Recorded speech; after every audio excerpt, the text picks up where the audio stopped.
자, 여러분 안녕하세요. 오늘 이제 첫 시간 우리 건축구조 OT입니다.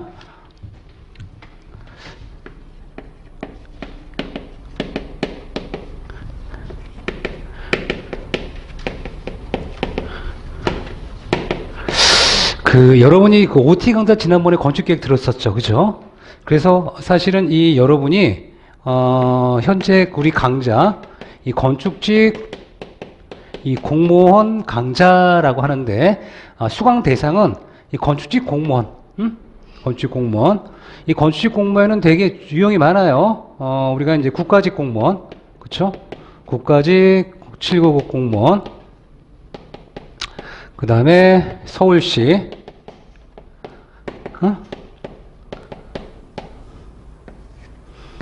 그 다음에 지방직, 지방직도 7급급 있고요. 그 다음에 교육청, 교육청, 그 다음에 이제 군무원,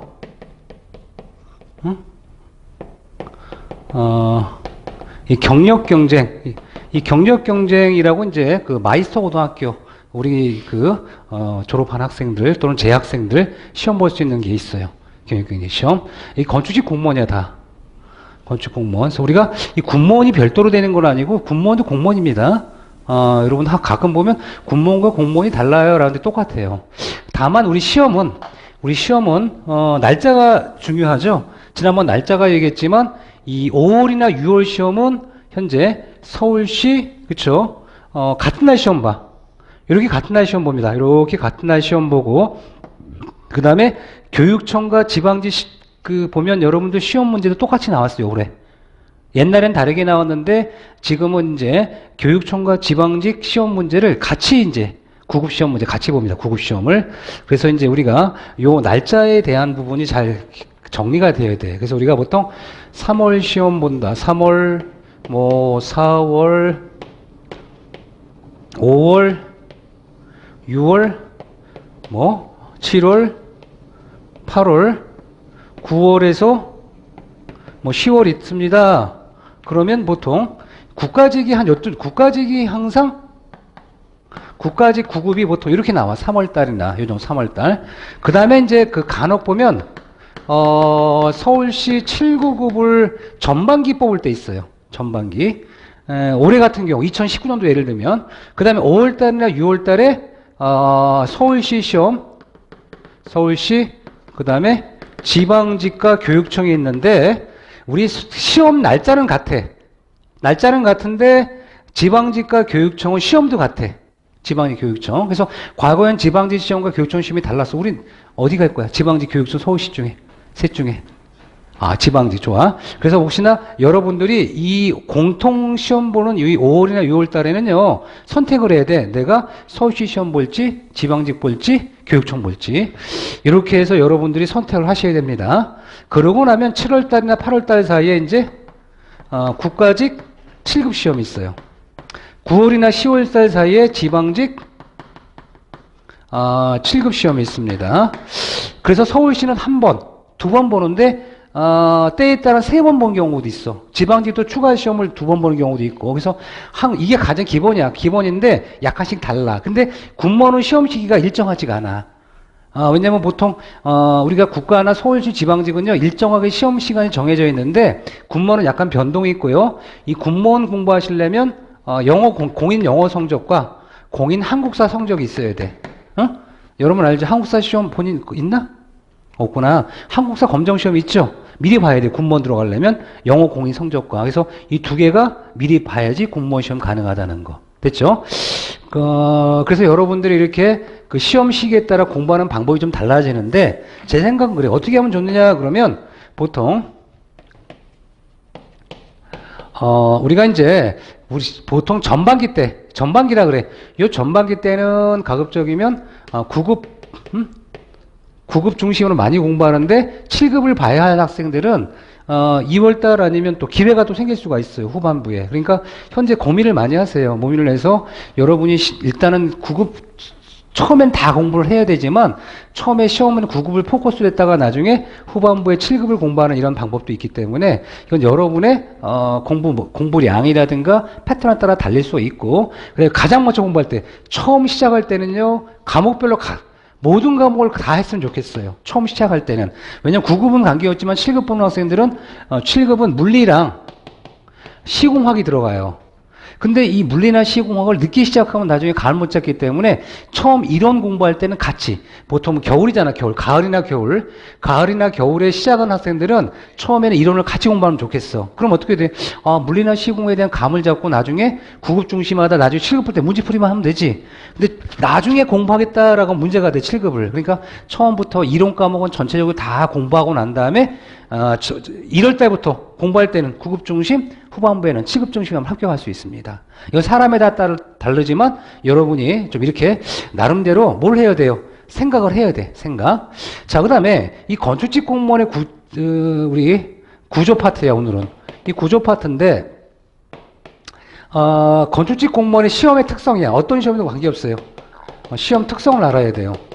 이 특성을 이해해야 되는 첫 번째, 제일 중요한 게 뭐야? 계산기 지참할 수 없습니다. 본인이 역학 같은 거 공부할 때 계산기 썼어요, 안 썼어요? 썼죠. 역학을 공부하는데 계산기 없이 써? 귀찮게. 그죠?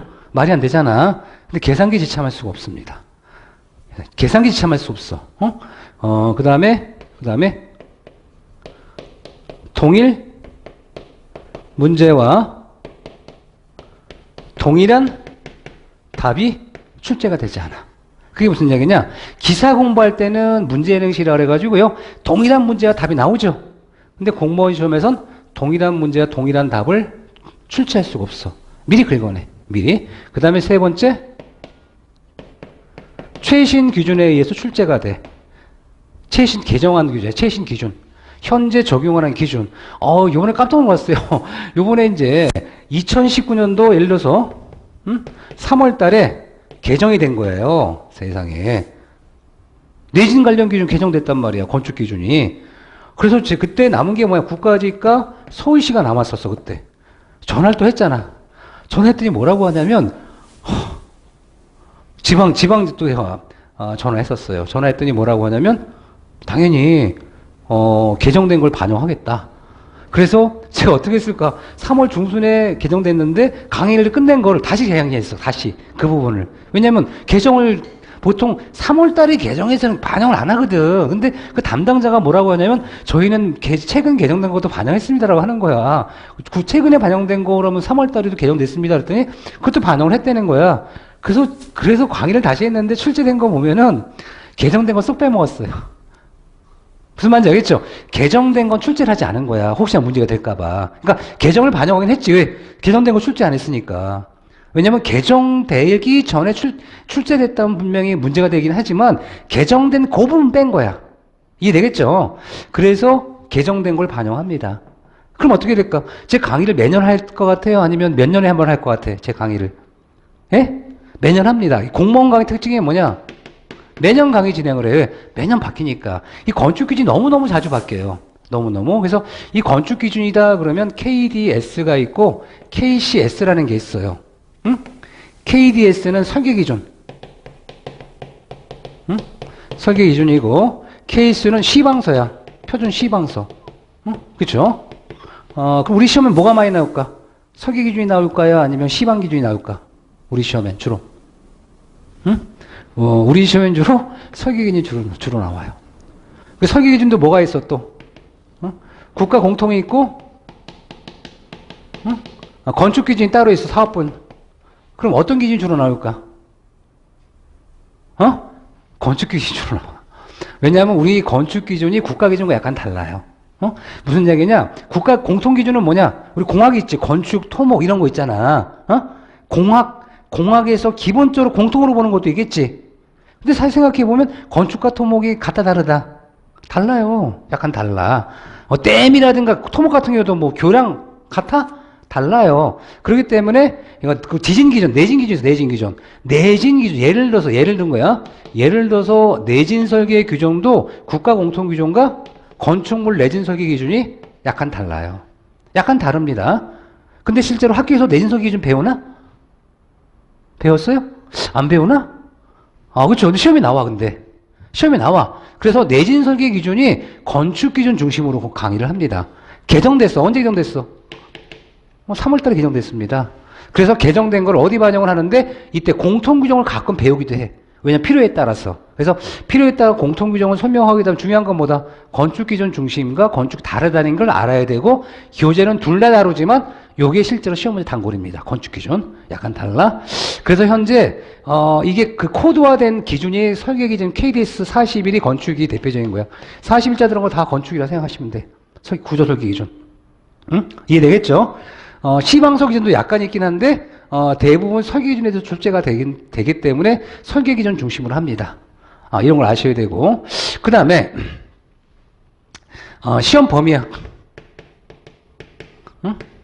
시험 범위를 알아야 되는데 우리가 현재 그 구조 파트 시험은요 구조 총론이라고 있어요. 총론. 여기 좀 쓰기가 다 어렵겠, 여기서 쓰겠습니다. 시험 범위는 여기다 쓸게. 구조 총론 파트 있고, 그 다음에,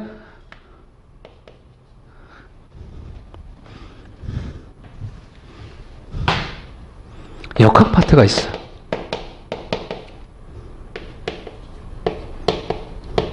토지가 기초 있고,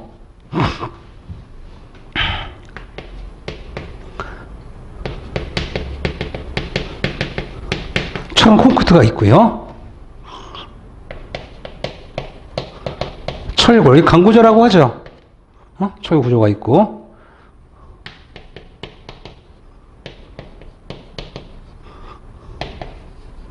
목구조와 조적 기준이 있습니다. 자, 이렇게 해서 시험 문제 파트가 정해져 있어요. 그러면 구조총론이 평균적으로 평균이야.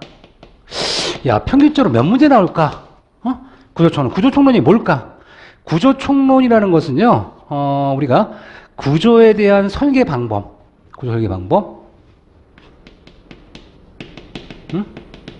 설계 방법이라든가, 또는 KD 설계 하중, 설계 하중이라든가, 또는 우리 설계 하중 중에 우리가 단기 하중이 있죠. 단기 하중의 대표적인 게 적설 하중, 풍하중, 지진하중 세 가지란 말이야. 그렇죠? 그래서 우리가 우리 지진하중이라든가 풍하중이라든가 이 적설하중에 대한 설계 기준 등 이런 것들을 구조 총론에서 다뤄요. 구조의 유형부터 시작해서 이런 문제가 보통 평균적으로 한 두 문제 정도. 요즘에 많이 나오는 게 뭐야? 지진하중의 출제 빈도가 높아. 지진하중. 응? 그 다음에 설계하중 중에 뭐 영향면적 같은 거 있어. 부하면적이라든가. 그러니까 들어봤죠? 예, 이런 것들 출제가 돼. 두 문제 정도 출제가 되고요. 역학 문제인데, 역학 문제 평균적으로 몇 문제 정도 나왔으면 좋을까? 역학. 한 두 문제 정도야. 두 문제 정도, 역학이. 역학 같은 경우는 이제, 역학은 뭐 부정적 차수 구하는 문제라든가, 뭐 트러스 부재 같은 거 있죠? 트러스라든가 아니면 우리가 정정 구조물이 가장 많이 나오는 게 이 정정 구조물 해석하는 거, 반력 구하는 거 있지? 가장 많이 나와. 뭐 모멘트가 얼마냐, 전단력이 얼마냐, 이런 거 많이 나오고 그다음에 단면 설계. 이 단면에 관한 이해 많이 나와요. 단면. 이 단면에 대한 이해를 통해서 단면 2차 모멘트라든가 이런 것들 있잖아. 뭐 이런 것들 나오고 그다음에 이제 그 외에 여러 가지가 나오지만 정정 구조물이 가장 출제 빈도가 높아. 그 외에 이제 뭐 나머지 그 처짐이나 변형 있죠? 이 변이에 관한 요런 처짐 변형 이런 것들을 가끔 물어봅니다. 외울수록 문제를 풀 수 있는 문제가 있어요. 자, 이 문제가 두 문제 나오는데 문제는 뭐냐면 이 서울시 같은 경우 있죠? 서울시는 역학 문제 빈도가 좀 높아. 다행히 우리 학생들 지광직 공부한다 그러면 서울시보다는 역학 문제 작게 나오는 편이야. 서울시는 진짜 역학 잘해야 돼요. 왜냐면 역학 문제 많이 나옵니다. 그 토질과 기초는 뭐냐? 토질과 땅에 대한 성질과 기초에 대한 구조인데 몇 문제 나와요? 평균적으로 두 문제 나옵니다. 두 문제. 그런데 이제 철근 콘크리트 구조는요, 가장 빈도가 많이 나와. 5에서 6문제 정도가 평균이야. 한 5.7, 8 이렇게 나와. 최소 6문제 가까울 정도로 많이 나오고요. 이 철곡토 구조는 그러니까 공부를 많이 해야 돼요. 왜냐면 우리가 5문제, 6문제 나온다는 건 출제 문제가 많죠. 그러니까 골고루 산재가 다 있어. 골고루 나와, 골고루. 철곡토 특히나 많이 나오냐 그러면 이 보호에 관련된 이 부분과 철곡토 구조의 어떤 가장 기본적인 강도 설계법, 설계법을 진행하는 강도 감수 계수라든가 하는 이런 관련되는 것들 많이 나온 편이야. 그 외에도 많이 나와요. 그 외에도. 그러니까 이 철곡토 구조는 어디서 많이 나온다고 보다 전체적으로 많이 나와. 전체적으로. 그 다음에 이 철골 파트는 약간 작아요. 3에서 4문제. 그죠? 그렇죠. 문제의 유형은 철콘이 가장 많이 나온다는 얘기잖아. 그렇죠? 여러분 어떨까? 철골이 어려울까? 철콘이 어려울까? 물어보면 뭐가 어렵지? 보통 학생들? 건축 공학과 다니는 학생들 알아. 보통 학생들이 철골과 철콘 얘기하면 기사 공부할 때 철 거의 공부 안 해요. 근데 실제 공무원 시험 철골이 좀 어려운 편이야. 왜냐면 우리가 기사 시험에서 많이 안 다룬 부분이 많이 나와. 공무원 시험에서는. 그래서 학생들이 기사 공부만 하다가 나중에 그 교재를 기사 공부로 해놓고 시험 보게 되면 나중에 야 점수가 안 나오는 거야. 왜? 본인이 공부하지 않은 쪽에서 많이 나와. 제 책은 기사책도 있어요. 검사 예비시험 책도 있었고 제 책은 그죠? 잘 모르죠. 제가 사실 책을 많이 썼어요. 그래서 뭐 검사 예비시험 책이나 기사책, 뭐 산업기사 이런 책들이 있어. 근데 그런 책과 공무원 책은 내용이 달라. 왜 달라? 시험 문제의 포인트가 다르기 때문에 그래. 그 다음에 이제 우리 목구조나 조족구조가 한 2문제씩은 나와요. 2문제. 작게 나오면 1.5. 2라고 하면 안 돼. 평균적 1.5야. 평균적 1.5입니다. 1.5. 평균적 1.5야. 그런데 이 중에서도 우리가 시험의 기관에 따라 다를 수가 있는데 보통 경력 경쟁 있죠. 경력 경쟁은 실제로 목구조가 한 2-3문제, 조족구조도 한 2-3문제 이렇게 나와. 무슨 얘기냐? 이 경력 경쟁 시험은 약간 또 목구조나 조족구조에 관한 일반 구조적인 게 많이 나와. 그런데 경력 경쟁 외에는 대부분 KDS 설계 기준이라고 그래서 우리가 아까 공부했던 KDS 설계 기준이 있었죠. 구조 설계 기준이 많이 출제가 돼. 그런데 여기서 문제가 생겨.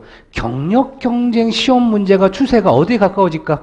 경력 경쟁 시험은 추세가 지금 지방직이나 국가직처럼 일반적인 시험 문제 유형이 가까이 된 거야. 왜냐면 경력 경쟁 시험은 공개가 많이 안 돼 있어요. 근데 공개된 시험 문제 추세를 보면 현재는 어디 가까워진다? 요 경력 경쟁 시험이 실질적으로 최근 추세는 어디? 국가나 지방직처럼 공개된 문제 유형으로 지금 변화가 되고 있어요. 왜 그러느냐 그랬더니 경력 경쟁이 이제 마이스터 계열 고등학생들 3학년 때 시험 보기도 하고 졸업생이 보기도 해요. 이해되겠죠? 그러면 경계 경쟁과는 시험 문제가 약간 다를 수 있겠지.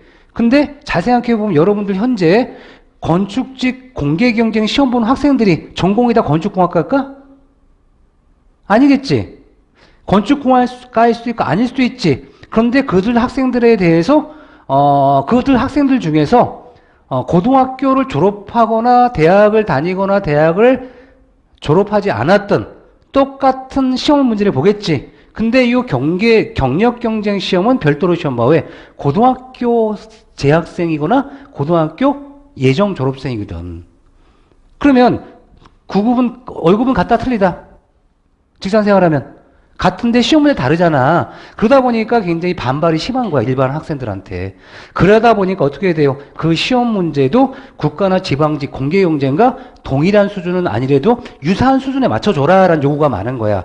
그래서 초창기 시험에 비해서 지금은 뭐다? 국가나 지방직 수준에 가까운 그 유형으로 변화가 되고 있어. 그게 중요한 거야. 그 얘기는 뭐냐면 만약 여러분이 경력 경쟁 시험 본다 그러면 요게 지금까지는 그랬다. 지금까지 추세야, 추세. 지금까지는 그랬지만 미래까지 항상 그렇게 간다라고 보장이 된다 안 된다? 안 되더라 이거야. 왜? 가끔한 사람들이 저항을 하거나 이거에 대한 요구를 하기 때문에 그래서 그 학생들은 뭐 생각하면 돼? 요 경력인정이다 그러면 지방직 출제에서 많이 되거나 국가직 많이 된 거는 공부해야 되고 한 문제밖에 안 나왔다 공부할 필요 없다는 거야. 무슨 얘기냐? 시험 문제의 유형이 이렇게 변하고 있기 때문에 가급적이면 어떻게 해라? 아주 고난도 시험 문제는 안 나오지만 그 지방이나 국가직에서 공부했던 정도는 많이 나왔던 거 있죠. 자출문하는 거.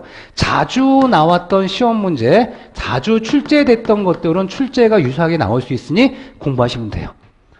됐죠? 그 다음에 말씀드리는 게 뭐냐. 이렇게 시험 문제 출제가 될 수 있는데 문제는 뭐야? 자, 자주 출제할 수 있는 거와 20년 동안 한 번도 하고 안 나왔어.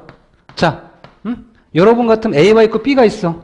A를 공부 많이 할 거야? B를 공부할 거야? 응? 출제가 잘 됐던 건 있어. 자주. 요거 잘 됐던 것이 있고 한 문제 나오고 안 나왔어. 어떻게 할까? 본인 같으면. 많이 나온 거 공부해야 되는 거야. 무슨 말인지 알겠죠? 근데 공부를 거꾸로 하는 학생이 있어. 이런 걸 딱 보면 무슨 생각해? 야, 나왔구나. 그러면 어떻게 해야 돼요? 목숨을 걸어서 공부를 합니다. 그 효과가 높을까 낮을까? 낮아. 그게 뭘 얘기하냐면 실제 시험 문제 자주 나오고 중요하다고 생각하는 것들이 있어요. 이거는 공부해야 돼. 근데 자주 나오지 않아. 잘 안 나와.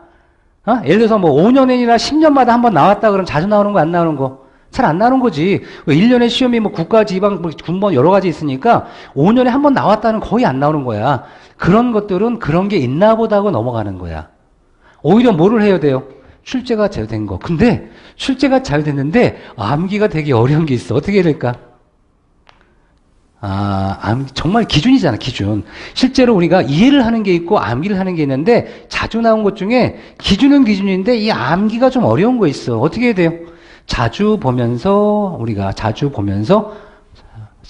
숙달시키면 돼. 여러분 친구 얼굴은 잘 기억하지? 왜 잘 기억해? 자주 보니까. 근데 자주 안 본 사람도 기억 잘 안 나지 않을까?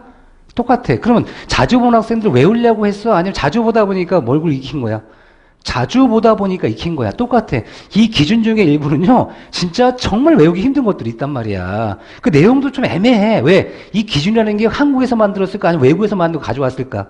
외국에서 만들고 가져온 거야. 그러다 보니까, 이 기준이 정말 딱 우리나라 실정에도 안 맞는 게 있단 말이야. 근데 출제를 하는 사람들 입장에서 뭐가 되냐면, 외우기 힘드니까 일부러 출제하는 거야. 점수를 낮추려고. 그럼 어떻게 해야 돼요? 근데 그 출제위원이 계속 출제를 해. 되게 어렵고, 그 다음에 우리나라 쓸모도 없는 기준인데도 불구하고, 하지만 어떻게 돼? 그 사람이 출제한다고 또 출제한다는 얘기잖아. 그러니까 여러분이 어떻게 해야 돼요? 아까 얘기한 것처럼 익숙할 수 있도록 반복적으로 훈련하시면 돼. 무슨 말인지 알겠죠? 정말 쓸모가 높아서 내가 외워야 된다 그러면 내가 외우라고 할 텐데 얘는 시험에 나오긴 나오지만 외우기도 쉽지가 않은 것도 있어. 사실은 애매한 것도 있어. 사실은 이런 것들은 제가 얘기합니다. 이거는 그냥 문제가 이렇게 나오니 거꾸로 이렇게 외우십시오. 그럼 되는 거야. 이런 것들 하지만 중요한 원리를 갖고 있는 건 제가 설명을 많이 합니다. 자, 이 중에 이렇게 출제 빈도가 돼 있어요. 그 현재 여러분이 어떤 기관에 응시를 하든 일단 출제 문제가 자주 나오는 건 보셔야 돼. 응? 출제 자주 나오는 건 보셔야 되고요. 기간별로도 잘 출제가 되는 게 있어. 응? 그 다음에 이제 우리가 군무원 시험 같은 거는 공개가 잘 안 돼요. 군무원. 근데 군무원을 앞으로 많이 뽑을 거야. 왜냐면 지난 정부에서, 요번 정부에서 얘기했지만, 이런 조직제도의 변화 때문에 군무원이 많이 필요한 시대가 됐습니다. 그럼 어떻게 될까? 그러면 군무원 시험은 공개가 많이 안 되지만 25문제가 나와. 한 과목당. 근데 군무원 시험은 역학 문제가 많이 나와. 군무원 시험은 역학 문제가 상대적으로 25문 중에 25문제, 대여섯 문제 이상 나와. 그럼 뭐야? 군무원 시험 볼 사람은 역학을 많이 공부하면 되겠네. 그지? 서울시 공부하는 사람 역학 많이 공부하면 되겠지? 그 다음에 경력 경쟁이다 그러면 목구조나 조족구조를 조금 더 많이 나오지. 일반직보다. 하지만 그렇다고 해서 항상은 아니라 그랬지. 그러니까 이제 앞으로 이 학생들이 공부하려면 어떻게 해야 돼요? 이렇게 자주 나온 거 중심으로 많이 공부하시면 돼요. 응? 그리고 아까 얘기했지만 여러분이 생각할 때 이렇게 한 문제 나오고 말고 되게 난이도도 높은데 별로 의미가 없다 그러면 그냥 과감하게 포기해도 돼. 왜? 그럼 뭐가 돼? 문제만, 기출문제에 대한 흐름만 익히면 될 수도 있는 것도 있어. 대부분 이렇게 나왔으니까 이렇게 공부하면 되겠다라고 찍어서 넘어가는 거야. 그래서 실제로는 뭐냐면 선택과 집중. 정말 중요합니다. 응? 선택하고 집중할 부분이 뭐다? 제가 얘기해 줍니다. 이건 이렇게 나왔으니 공부해라 라고 하시면 되고, 그 다음에 특히나 이 중에서 가장 기본이 뭘까? 역학입니다. 역학. 역학 문제. 역학 문제 좀 자신 있죠? 역학. 자신 있는 표정이야? 삼각형이야. 자, 근데 역학 문제는요, 사실은 다른 건 기준이 많아. 무슨 얘기냐? 잘 보세요. 우리가, 자,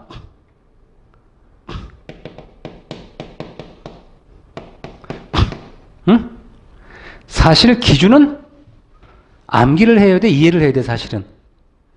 이해를 해야 되지만, 이해한다고 기준이 다 맞는 게 아니지. 무슨 얘기냐? 우리가, 요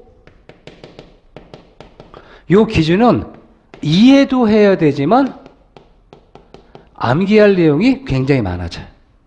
그래서 가급적이 이해를 시키려고 제가 수업 시간 노력을 합니다. 이건 이러이러한 원리 갖고 있으니 이렇게 공부해라. 이렇게 얘기를 해. 그런데 문제는 뭐야? 내가 이해를 했지만 주어진 용어의 정의나 치수 있지. 치수. 치수 이런 것들은 어떻게 해야 돼요? 치수는 외워야 되잖아. 외울 수밖에 없어. 근데 역학이야. 역학 문제는 주로 계산 유형이지. 계산 유형이 있고 계산 유형이 아닌 게 있어. 지문의 어떤 대부분 뭐가 많아? 역학은 요즘에 계산 문제 유형이 많이 나오는 편이야. 근데 계산기가 없습니다. 그럼 어떻게 해야 돼요? 이거는요, 숙달되게 조금만 노력하면 숙달시킬 수 있는 어떤 요령 같은 게 있어. 요령. 그 다음에 계산 문제는 답을 외우기는 어렵잖아. 그지?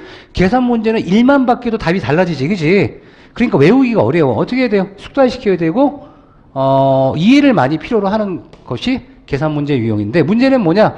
숙달이 안 되면 어려워. 숙달. 뭐냐면 그 역학은 할 수 있지만 학생들이 시간이 오래 걸린단 말이야. 그지? 계산기 없잖아. 그러니까 요령이 있어야 돼. 요령과 이해를 동시에 필요합니다. 예를 들어서 이런 게 있어. 예를 들어서 우리 부정용 차수라고 알죠? 응? 응?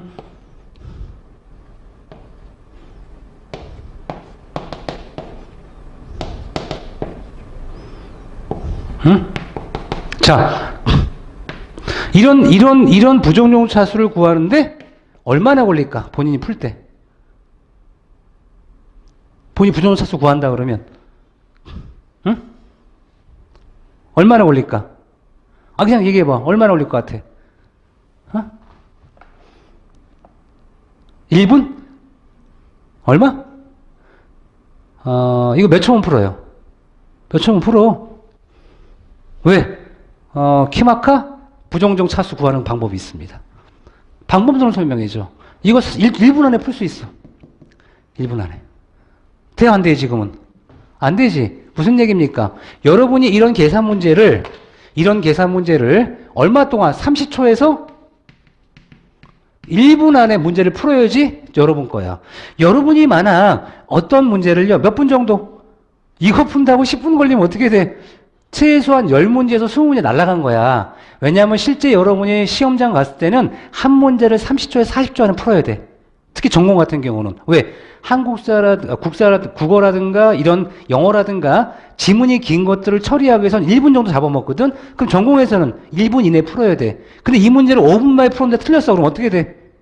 전공 시험 문제 10문제 날아간 거야. 그게 뭐냐면 이렇게 해서 뭘 가르쳐줘? 제가 요령을 가르쳐줘. 요령. 어떤 계산 문제 팁을 가르쳐줘. 팁. 어떻게 하면 너희를 빨리 풀 수 있도록 가르쳐준단 말이죠. 그래서 우리가 여러분들 역학 문제 같은 경우 정정구조나 이런 거 있잖아. 이런 거 굉장히 빨리 풀 수 있도록 요령을 가르쳐주는데, 오리지널 이론을 가르쳐주고 그런 이론을 좀 더 빨리 풀 수 있도록 제가 팁을 설명해줘. 그 팁만 알면 굉장히 빨리 풀 수 있습니다. 왜? 시간이 걸리니까. 무슨 말인지 알겠죠? 그래서 이렇게 풀어주고, 이게 끝나면 토질기초, 철권, 철골, 목구조, 조조, 이 순서로 제가 강의를 해줍니다. 이렇게 해서 여러분들이 아마 역학을 잘 모르는 학생도 일단 역학은 알아야 된다고 해요. 왜? 역학을 알게 되면 그 다음에 이렇게 철콘이나 철골이 쉬워져요. 왜냐하면 가장 기본이 힘의 흐름에 대해서 알면은 그 다음에 나머지 이제 쉽게 해결될 수 있는 방법들이 있습니다. 그래서 현재 우리 전공을 하거나 비전공을 하거나 공부를 잘하거나 못하거나 이 전체를 다 잘할 수는 없을 거야. 하지만 여러분들이 골고루 성적을 받기 위해선 역학 문제는 대부분 다 맞춰야 되고요. 왜 계산 문제 아주 쉬운 거니까 빨리 풀 수 있으니까. 그 다음에 이제 나머지 어려운 것 중에 하나가 이제 이 강구조라든가 목구조나 조족구조의 기준이 나와. 되게 어려워요. 요 기준이 나오는데 실제로 이 설계 기준에 관련되는 아주 섬세한 기준이 나올 수 있어. 이게 좀 어렵긴 하지만 이런 것들도 아까 얘기한 우리가 선택과 집중이라고 하는 이런 걸 잘 제가 말씀드리면 어렵지 않게 풀 수 있습니다. 그래서 현재 이렇게 진행을 할 거고 하여튼 이렇게 첫 시간 OT니까 이거 끝나고 나중에 본문에서는 우리 교재 중심으로 하나하나 여러분한테 알려드리도록 하겠습니다. 잠깐 쉬었다 진행할게요.